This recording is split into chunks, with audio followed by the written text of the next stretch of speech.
নমস্কার, কলকাতা টিভিতে আপনাদের স্বাগত জানাই। আজ নজরে যে খবর নিয়ে আপনাদের সঙ্গে রয়েছি আমি জহিতা। আজ নজরে অবশ্যই যে খবরের দিকে নজর রাখতেই হবে সেটা হচ্ছে গঙ্গাসাগর মেলা। ইতিমধ্যেই ভোর রাত থেকে গঙ্গা স্নান শুরু হয়ে গিয়েছে, পূর্ণার্থীদের ভিড়ও লক্ষ্য করা যাচ্ছে, সেদিকে আমাদের নজর থাকবে। তার পাশাপাশি গঙ্গাসাগরে গিয়েছেন মুখ্যমন্ত্রী মমতা বন্দ্যোপাধ্যায়, আপনারা জানেন, এবং গঙ্গাসাগর পরিদর্শনের পরে আজকে জয়নগরে প্রশাসনিক বৈঠক রয়েছে মমতা বন্দ্যোপাধ্যায়। সেই প্রশাসনিক সভার দিকেও আমাদের নজর থাকবে। তার পাশাপাশি ওয়েদার নিয়ে একটা বড় আপডেট রয়েছে আপনাদের জন্য। এর পাশাপাশি যে খবরের দিকে নজর রাখবো, সন্দেশখালীতে ইডির যে হামলা, ইডির উপরে আক্রান্ত হওয়ার যে ঘটনা রয়েছে তার জন্য কিন্তু ইডি বিবৃতি জারি করেছে। এবং অন্যদিকে এই মুহূর্তে যে খবরের দিকে নজর রাখবো, শহরে এলেন ইডির ডিরেক্টর এবং ইডি আধিকারিকদের সঙ্গে বৈঠক রয়েছে তার, এমনটাই জানা যাচ্ছে। এবং সন্দেশখালীর যে ঘটনা, সেই ঘটনার রিপোর্ট দিল্লি দপ্তরে জানানো হয় এবং তারপরে শহরে এলেন ইডির ডিরেক্টর। এই বিষয়ে বিস্তারিত জানাবে প্রতিনিধি সুমন শিকদার রয়েছে আমাদের সঙ্গে টেলিফোন লাইনে। সুমন, কি জানা যাচ্ছে? সোমবার রাতে কিন্তু কলকাতা এলেন ইডি ডিরেক্টর রাহুল নোবিল। মূলত গতকাল রাত্রে তিনি কলকাতা বিমানবন্দরে আসেন, তারপরেই কিন্তু শহরে একটি পাঁচতলা হোটেলে গিয়ে ওঠেন। মূলত আজ সকালবেলা এই সিজিও কমপ্লেক্স যে ইডির দপ্তর, সেই দপ্তরে কিন্তু ইডি আধিকারিকদের সাথে বৈঠক করবেন, এমনটাই ইডি সূত্রে খবর। সন্দেশখালীর যে ঘটনা, উত্তর চব্বিশ পরগনার সন্দেশখালী, সেই শাহজালালের বাড়িতে যখন তল্লাশি চালায় সেই সময় কিন্তু আক্রান্ত হয় ইডি আধিকারিকরা, গাড়ি ভাঙচুরের মতো ঘটনা ঘটে। সেই ঘটনা কিন্তু সেই ঘটনার পরিপ্রেক্ষিতে পুরো রিপোর্ট, এছাড়াও ওই দিন যে বনগাঁয় প্রাক্তন পুরপ্রধান শঙ্কর আড্ডকে গ্রেপ্তারের পর যে আক্রান্ত গাড়ির ইট বৃষ্টি হয়, জনতার রোষের মুখে পড়ে ইডি আধিকারিকরা, সেই সব পুরো ঘটনা কিন্তু ইডির যে সদর দপ্তর, সেই সদর দপ্তরে জানানো হয়েছিল। গতকাল রাত্রে দেখা গেল যে সরাসরি দিল্লি থেকে এই যে ডিরেক্টর রাহুল নোবিল, তিনি কিন্তু কলকাতায় এসে পৌঁছালেন। আজ তিনি বৈঠক করবেন যে এই ইডির যে আধিকারিক, শীর্ষ আধিকারিক, তাদের সাথে মূলত বৈঠক, যে কি কারণে এমন ঘটনা ঘটেছিল এবং এই কি কারণে তাদেরকে রোষের মুখে পড়তে হলো, সেই সব ঘটনা যেমন পর্যালোচনা করা হবে। এছাড়াও পরবর্তী পদক্ষেপ কি হবে সেই সব বিষয় নিয়েও কিন্তু ইডি আধিকারিকদের সাথে বৈঠক করবেন এই যে ইডির যে জয়েন্ট ইডির যে ডিরেক্টর রাহুল নোবিল, তিনি কিন্তু মূলত আজকে বৈঠক করবেন, এমনটাই ইডি সূত্রে খবর। সেই কারণেই দিল্লি থেকে শহরে আসলেন এই ইডির ডিরেক্টর রাহুল নোবিল। ধন্যবাদ সুমন, আমাদের সঙ্গে ছিলেন প্রতিনিধি সুমন শিকদার। ইডি আধিকারিকদের সঙ্গে বৈঠক রয়েছে আজ ইডি ডিরেক্টরের। সন্দেশখালীতে ইডি আধিকারিকদের হামলার ঘটনার রিপোর্ট জানানো হয়েছিল ইডির সদর দপ্তরে এবং তারপরে কলকাতায় এলেন ইডি ডিরেক্টর। আজকে ইডির পদস্থ আধিকারিকদের সঙ্গে বৈঠক রয়েছে তার, এমনটাই জানা যাচ্ছে।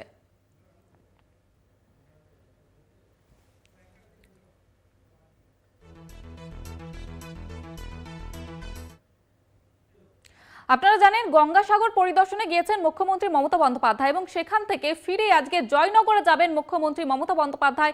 সেখানে প্রশাসনিক বৈঠক রয়েছে মুখ্যমন্ত্রী মমতা বন্দ্যোপাধ্যায়ের এবং পরিষেবা প্রদানও করবেন বলে জানা যাচ্ছে। লোকসভা নির্বাচনের আগে প্রশাসনিক সভা রয়েছে, মুখ্যমন্ত্রী মমতা বন্দ্যোপাধ্যায় আজকে জয়নগরে যাবেন সেই উদ্দেশ্যে এবং সেখানে আজ আমাদের সেদিকেই নজর থাকবে, মুখ্যমন্ত্রীর সভার দিকে। এবং এই সভার পরে কিন্তু পরিষেবা প্রদানও করবেন মুখ্যমন্ত্রী মমতা বন্দ্যোপাধ্যায়, এমনটা জানা যাচ্ছে। জয়নগরে আজকে প্রশাসনিক সভা রয়েছে মুখ্যমন্ত্রী মমতা বন্দ্যোপাধ্যায়ের।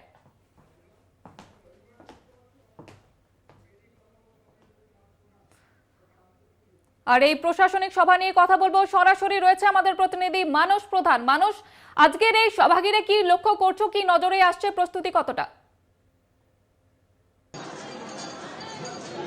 দেখো, তোমাকে প্রথমে বলে রাখি জয়িতা, সকাল আনুষ্ঠানিকভাবে উদ্বোধন করেছেন রাজ্যের মন্ত্রী মুখ্যমন্ত্রী মমতা ব্যানার্জি।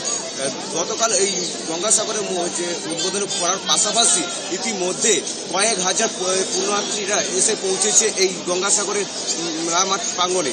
সকাল থেকে ঘন কুয়াশা উপেক্ষা করে আবারও গঙ্গাসাগরে তারা স্নান করার জন্য ভোর উঠে পড়েছে। এমনকি বহু সন্ন্যাসীরা দেশ ও বিদেশ থেকে এসে পৌঁছেছে। কিন্তু এখন দেখা যাচ্ছে এই যে এখন প্রায় 10টা নাগাদ বাজে, কিন্তু এই 10টা নাগাদ উচ্চে পড়া ওই মন্দির প্রাঙ্গণে প্রায় শতাধিক মানুষের জনগণ। এর পাশাপাশি লম্বা লাইন দেখা যাচ্ছে। আমার যে চিত্র সাংবাদিক আছে তাকে একটু ঘুরিয়ে দেখাতে বলুন যে মন্দির প্রাঙ্গণে যে মানুষের যে ঢল নেমেছে যে মন্দিরে পুজো দেওয়ার জন্য, সম্পূর্ণ একটু ঘুরিয়ে দেখাতে বলবো। আর ইতিমধ্যে গঙ্গাসাগর মেলায় প্রচুর পুলিশ মোতায়েন করা হয়েছে, এমনকি সরকারি বিভিন্ন আধিকারিকরা এসে পৌঁছেছে। সিসি ক্যামেরায় নজরদারি চালানো হচ্ছে, কোনো দুর্ঘটনা যেন না ঘটে, তার জন্য অপ্রীতিকর না যে ঘটে তার জন্য ব্যবস্থা রাখা হয়েছে প্রশাসনের পক্ষ থেকে। এমনকি ড্রোন উড়িয়ে নিরাপত্তা খতিয়ে দেখার জন্য ব্যবস্থা করা হয়েছে। কিন্তু এই মুহূর্তে আমাদের সঙ্গে একজনকে পেয়ে গেছি যে মেলা উদ্যোক্তা, এক কথা বলা যেতে পারে মেলা উদ্যোক্তা। এর পাশাপাশি গঙ্গাসাগর গ্রাম পঞ্চায়েতের উপপ্রধান, তাকে পেয়ে গেছি। সেই মানুষের সঙ্গে আমরা কথা বলবো যে মেলা মাঠকে কীভাবে সাজানো গোছানো হয়েছে, সম্পূর্ণ তার মুখ থেকে শুনতে চাইছি। মেলা সম্পূর্ণভাবে আমরা সাজিয়ে তুলেছি। একদিকে ফায়ারের ব্যবস্থা রেখেছি, অন্যদিকে ওয়াটার সাপ্লাই রাখা হয়েছে। প্যান্ডামিক কোভিড সিচুয়েশনের জন্য একটি হসপিটাল রাখা হয়েছে, 300 বেডের হসপিটাল আছে এবং অ্যাম্বুলেন্স পরিষেবা আছে, এয়ার অ্যাম্বুলেন্স পরিষেবা আছে।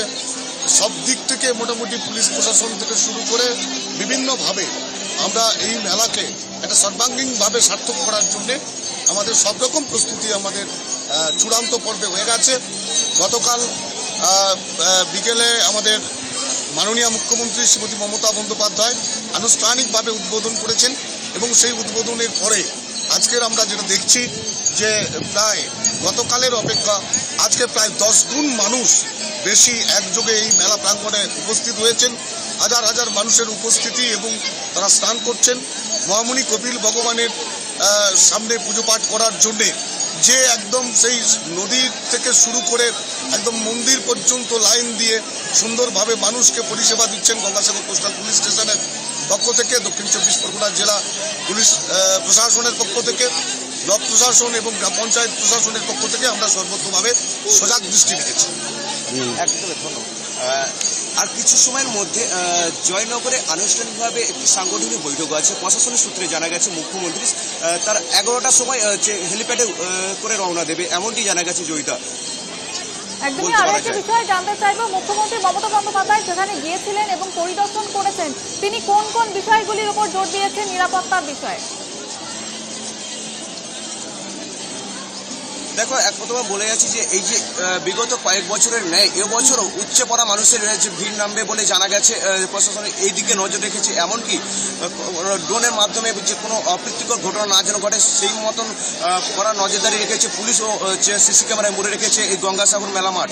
এর পাশাপাশি পর্যাপ্ত পরিমাণে ভ্যাসেল চলাচলের ব্যবস্থা রাখা হয়েছে। দিন রাত 24 ঘন্টাই ভ্যাসেল চলবে, এমনকি বাস ও গাড়ির পরিষেবা রাখা হয়েছে। এক কথায় পুরো প্রশাসন তৎপর এই যে মেলা মাঠ নিয়ে। একদমই বোঝা যাচ্ছে যে গঙ্গাসাগর মেলাকে কেন্দ্র করে আঁটসাঁট নিরাপত্তার ব্যবস্থা করা হয়েছে এবং মুখ্যমন্ত্রীর নির্দেশ মতোই কিন্তু এই ব্যবস্থা নিয়েছে জেলা প্রশাসন। আপাতত ধন্যবাদ জানাবো তোমাকে।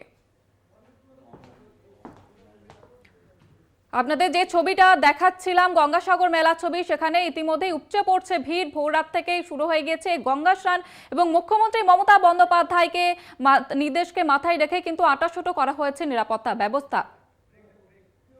অন্যান্য খবরের দিকে নজর রাখবো, তবে এখন সময় হয়ে গেছে একটি ছোট্ট বিরতির। সঙ্গে থাকুন। গঙ্গাসাগর মেলা পরিদর্শনে গিয়েছেন মুখ্যমন্ত্রী মমতা বন্দ্যোপাধ্যায় এবং সেখানে নিরাপত্তা ব্যবস্থা খতিয়ে দেখার পর আজকে যাবেন জয়নগরে। সেখানে প্রশাসনিক সভা রয়েছে মুখ্যমন্ত্রী মমতা বন্দ্যোপাধ্যায় এবং সভার পরে সেখানে পরিষেবা প্রদান কর্মসূচিও রয়েছে মুখ্যমন্ত্রী মমতা বন্দ্যোপাধ্যায়ের। বহরু হাই স্কুলের মাঠে হবে এই প্রশাসনিক সভা। যেমনটা জানা যাচ্ছে, নিরাপত্তায় মোড়া হয়েছে গোটা এলাকা। দেখতে পাচ্ছেন সেই ছবি। আজ জয়নগরে মুখ্যমন্ত্রী মমতা বন্দ্যোপাধ্যায় সেখানে প্রশাসনিক সভার পরে কিন্তু সেখানে পরিষেবা প্রদান করবেন মুখ্যমন্ত্রী মমতা বন্দ্যোপাধ্যায়। বহরু হাই স্কুল মাঠে প্রশাসনিক বৈঠক রয়েছে মমতা বন্দ্যোপাধ্যায়ের এবং তারপর পরিষেবা প্রদান কর্মসূচি পালন করবেন মুখ্যমন্ত্রী মমতা বন্দ্যোপাধ্যায়। সেই ছবি আপনারা দেখতে পাচ্ছেন। কড়া নিরাপত্তায় মুড়ে ফেলা হয়েছে ওই এলাকা। গঙ্গাসাগরের নিরাপত্তা ব্যবস্থা খতিয়ে দেখার পর মুখ্যমন্ত্রী মমতা বন্দ্যোপাধ্যায় যাবেন জয়নগরে। সেখানে প্রশাসনিক বৈঠক রয়েছে মুখ্যমন্ত্রী মমতা বন্দ্যোপাধ্যায়ের।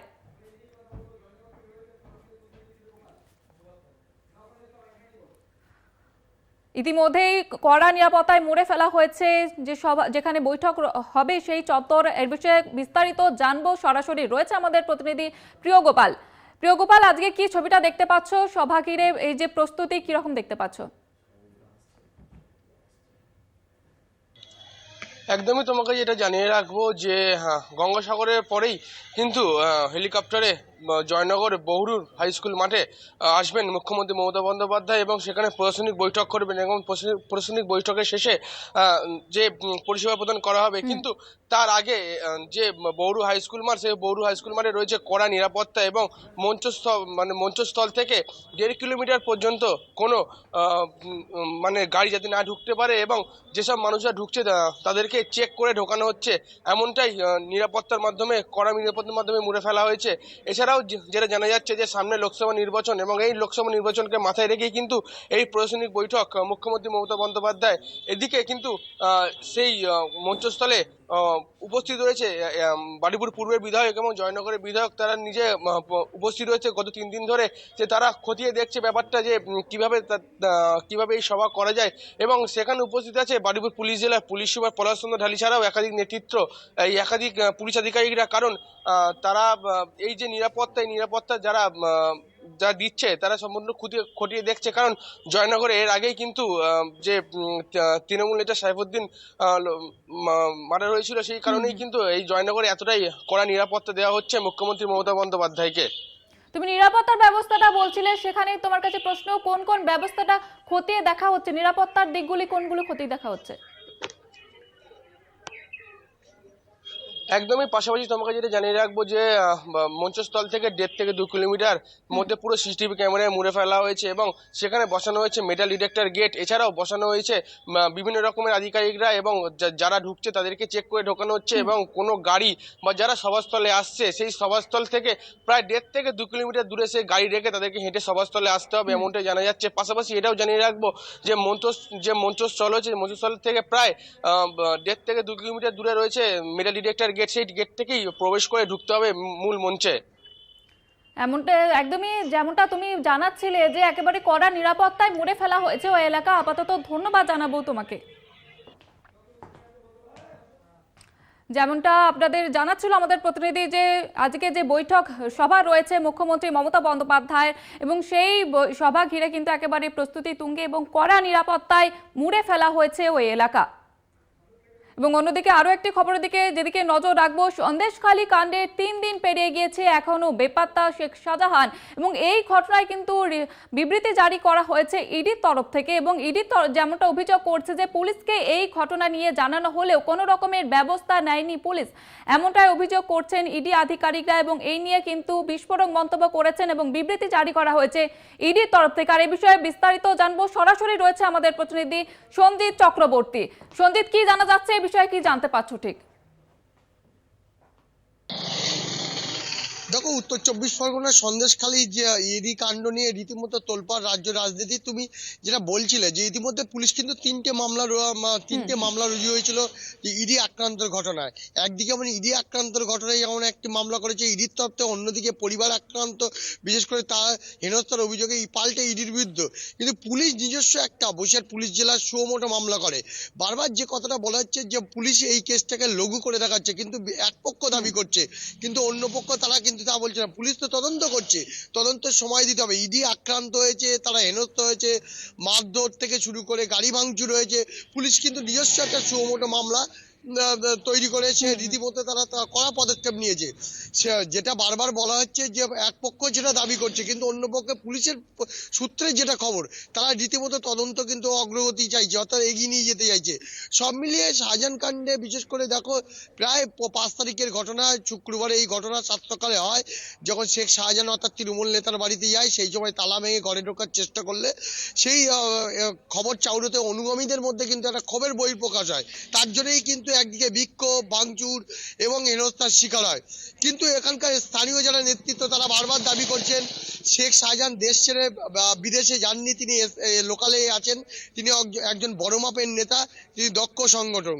ইতিমধ্যে তুমি জানো এই সব বিষয়টা দলের কাছে যেমন একটা মাথা ব্যথার কারণ, অন্যদিকে ইডি যে আক্রান্ত হয়েছে, রাজ্য পুলিশের ওপরে চাপ আছে। সব মিলিয়ে আজকে যে সূত্রের খবর, অর্থাৎ সম্ভাবনা ইডি আধিকারিকরা সঙ্গে সিআরপিএফ রাজ্য পুলিশের একটা প্রতিনিধি দল আসতে পারে সন্দেশখালীতে, অর্থাৎ সেই সরবেরিয়াতে, এটা সম্ভাবনা দেখা যাচ্ছে। কিন্তু পাশাপাশি এটাও তোমাকে জানিয়ে যাচ্ছি পুলিশ বারবার যেটা পুলিশ যে এইটাকে যারা বিরোধীরা অভিযোগ করছে পুলিশ এইটা কেসটাকে লঘু করে দেখাচ্ছে, কিন্তু আদৌ না, পুলিশ নিজস্ব একটা সুমোটো মামলা তৈরি করে তাদের আইনিভাবে যে আইনি জটিলতা, আগে অভিযুক্ত তো না, অভিযোগ হবে, সে অভিযোগে প্রমাণিত হবে, তারপরে ধাপে ধাপে তারা প্রশাসনিকভাবে তারা এগোতে চাইছে। সব মিলে গোটা পরিস্থিতি যেমন একদিকে আইনের দিক রয়েছে, ওদিকে পাশাপাশি তদন্তের দিকটাও রয়েছে, পাশাপাশি রাজ্য পুলিশের ভূমিকা কি, ইডির ভূমিকাটা কি, সবটাই গোটা একদম। পরিস্থিতি কিন্তু এখন এমন একটা জায়গায় দাঁড়িয়ে আছে যে যতক্ষণ পরে এই তল্লাশি যে কোনো নতুন কোনো তথ্য না বেরিয়ে আসে এবং আগামী দিনে কি কি তথ্য বেরিয়ে আসে, আক্রান্তের ঘটনায় এর পিছনে কি কারণ রয়েছে বা কি কি তার বিরুদ্ধে অভিযোগ রয়েছে, নির্দিষ্ট কোনো অভিযোগ আছে কিনা, এই অভিযোগটা সবই কিন্তু অভিযোগ, এখন কিন্তু কেউ অভিযুক্ত না, প্রমাণিত যখন বা অভিযুক্ত বা প্রমাণ পাবে তখনই তো ইডি একটা মামলা শুরু করবে, রাজ্য পুলিশ থেকে মামলা শুরু হবে। কিন্তু এখনো যে পর্যন্ত রাজ্য পুলিশ যেভাবে সদর্থক ভূমিকা নিয়েছে এটা বলা বাহুল্য, যেন বসিরহাট পুলিশ জেলায় একটি সুমোটো মামলা করেছে, মামলা করে তারা কিন্তু একটা কেস স্টার্ট করেছে শেখ শাহজাহানের বিরুদ্ধে, এবং সেই কেসটাকে যদি অন্য পক্ষে যদি লঘু করে দেখানো লঘু করার কথা বলে, কিন্তু সেটা একেবারেই কিন্তু পুলিশ তরফ থেকে সেটা মানতে নারাজ। তারা বলছে আইনে যেটা আছে পরবর্তী পদক্ষেপে এগোতে তারা ধাপে ধাপে এগোতে চাইছে। জয়িতা, একদমই বোঝা যাচ্ছে যে এই যে সন্দেশখালীর ঘটনা তা নিয়ে বিবৃতি জারি করেছে ইডি এবং পুলিশ কিন্তু ধাপে ধাপে এগোতে চাইছে। ধন্যবাদ তোমাকে। যেমনটা আমাদের প্রতিনিধি জানাচ্ছিল যে সন্দেশখালীর যে ঘটনা, সেই ঘটনায় বিস্ফোরক মন্তব্য করেছে ইডি আধিকারিকরা এবং তারপরে কিন্তু বিস্ফোরক মন্তব্য করেছেন, বিবৃতি জারি করা হয়েছে ইডি তরফ থেকে, কিন্তু পুলিশ যেটা জানাচ্ছে যে ধাপে ধাপে এগোতে চাইছেন তারা। অন্যান্য খবরের দিকে নজর রাখবো, তবে এখন সময় হয়ে গেছে আরো একটি বিরতির। সঙ্গে থাকুন। নজর রাখবো আবহাওয়ার খবরের দিকে। উধাও হয়ে গিয়েছে শীতের আমেজ এবং যেমনটা জানা যাচ্ছে যে নতুন বছরের শুরুতেও কিছুটা শীত পড়লেও আবারও কিন্তু উধাও হয়ে গেছে শীতের আমেজ। সকালে ঘন কুয়াশার দাপট থাকলেও বেলা বাড়ার সঙ্গে সঙ্গে কিন্তু বাড়ছে তাপমাত্রার পারদ এবং কবে একটু শীত পড়বে এই দিকে তাকিয়ে রয়েছে বঙ্গবাসী। উত্তরবঙ্গে কিছুটা ঠান্ডা অনুভূত হলেও বৃষ্টির সম্ভাবনা থাকলেও দক্ষিণবঙ্গে কিন্তু দেখা নেই শীতের, এমনটাই জানা যাচ্ছে। এবং এ বিষয়ে বিস্তারিত জানাবো, আমাদের সঙ্গে সরাসরি রয়েছে আমাদের প্রতিনিধি সুব্রজিৎ কি জানাচ্ছে, আবহাওয়া দপ্তর কি জানাচ্ছে? দেখো, একেবারেই যেমনটা তুমি বললে যে শীত কিছুটা পড়লেও বেলা বাড়লে কিন্তু শীত উধাও হয়ে যাচ্ছে, একদমই তাই। যেমনটা আলিপুর আবহাওয়া দপ্তর সূত্রে জানা যাচ্ছে যে বেলা বাড়লে শীত উধাও হচ্ছে এবং পাশাপাশি বিভিন্ন জেলাতে কিন্তু হালকা মাঝারি কুয়াশার দাপট রাতের দিকে বা ভোরের দিকে কিন্তু কুয়াশার দাপট লক্ষ্য করা যাচ্ছে। এবং আলিপুর আবহাওয়া দপ্তর সূত্রে যেমনটা খবর, চলতি সপ্তাহে অর্থাৎ জানুয়ারির দ্বিতীয় সপ্তাহে কিন্তু কিছুটা হলেও আবারও শীত বাড়তে পারে, এমনই কিন্তু খবর আলিপুর আবহাওয়া দপ্তর সূত্রে। এবং যেটা ডিসেম্বর মাসে দেখা গিয়েছিল যে টানা 10 দিনের একটি শীতের স্পেল ছিল, সাধারণত এরকম স্পেল টানা 10 দিনের দেখা যায় না, এমনটাই জানানো হয়েছিল আলিপুর আবহাওয়া দপ্তরের তরফে। এবং আবারও কিন্তু 4 থেকে 5 দিনের একটি শীতের স্পেল আসতে চলেছে চলতি সপ্তাহেই, এমনটাই কিন্তু খবর আলিপুর আবহাওয়া দপ্তর সূত্রে। অর্থাৎ শীত আবারও কিছুটা জাঁকিয়ে পড়তে পারে এবং মানুষ সেই শীতের আমেজ উপভোগ করতে পারে। এবং উত্তরবঙ্গে কিছুটা শীত থাকলেও দক্ষিণবঙ্গে কিন্তু সেই তুলনায় বেলা বাড়লে কিন্তু শীত উধাও হয়ে যাচ্ছে। এবং এখন দেখার বিষয় এটাই যে শীত কবে পড়ে এবং শীতের আমেজ মানুষ কবে উপভোগ করতে পারে। পৌষ সংক্রান্তির আগেই কিন্তু বলা চলে যে সেই শীত উধাও হয়ে গিয়েছে এবং চলতি সপ্তাহে শীত পড়বে, এমনটাই কিন্তু খবর আলিপুর আবহাওয়া দপ্তর সূত্রে। একদমই যেমনটা জানা যাচ্ছে যে আবহাওয়া দপ্তর যেমনটা জানা যাচ্ছে আগামী 10 দিন কিন্তু এইরকম আবহাওয়া থাকবে এবং তারপরে শীতের আমেজ ফিরতে পারে বঙ্গে। আপাতত ধন্যবাদ জানাবো তোমাকে। আমাদের প্রতিনিধি যেমনটা জানাচ্ছিল যে আলিপুর আবহাওয়া দপ্তর যেমনটা জানাচ্ছে যে আগামী 10 দিন কিন্তু এই রকম ওয়েদার থাকবে এবং তারপরে কিন্তু বাড়তে পারে শীতের আমেজ। এবং অন্যদিকে আরো একটি খবরের দিকে যেদিকে নজর রাখবো, হুগলিতে তৃণমূলের প্রতিবাদ বিক্ষোভ রয়েছে আজকে। কেন? বিলকিস বানোর ঘটনায় আজকে হুগলিতে তৃণমূলের প্রতিবাদ মিছিল, সেই ছবি আপনারা দেখতে পাচ্ছেন। প্ল্যাকার্ড হাতে নিয়ে তারা প্রতিবাদে নেমেছেন, তৃণমূলের তরফ থেকে প্রতিবাদে নামা হয়েছে আজকে হুগলিতে, সেই ছবি আপনারা দেখতে পাচ্ছেন। হুগলির পিপুলপাতি চুচুড়া ঘড়ির মোড় পর্যন্ত আজকের এই প্রতিবাদ মিছিল চলবে বলে জানা যাচ্ছে। বিলকিস বানো কাণ্ডে অপরাধীদের শাস্তির দাবিতে এই প্রতিবাদ মিছিল বলে জানা যাচ্ছে। হাতে প্ল্যাকার্ড নিয়ে তারা কিন্তু প্রতিবাদে নেমে পড়েছেন। চুচুড়ার বিধায়ক অসিত মজুমদার রয়েছেন সেখানে উপস্থিত। আপনাদের জানিয়ে রাখবো যে ছবিটা আপনারা দেখতে পাচ্ছেন, বিলকিস বানোর কাণ্ডে প্রতিবাদে নেমেছে তৃণমূল। হুগলির পিপুলপাতি থেকে চুচুড়ার ঘড়ির মোড় পর্যন্ত এই প্রতিবাদ মিছিল।